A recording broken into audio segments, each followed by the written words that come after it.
Adik tupu abang anak kampung, tinggal bang di bedong, hai adik kan dalam kota.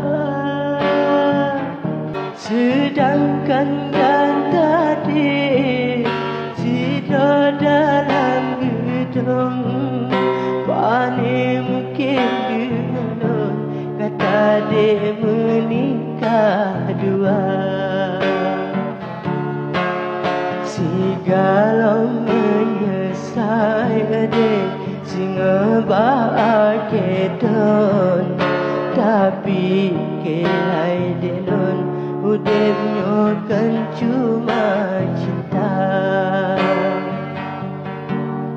Belum cun abang dek yang gak silam gampang, bek ke hai adik non ke ulun tak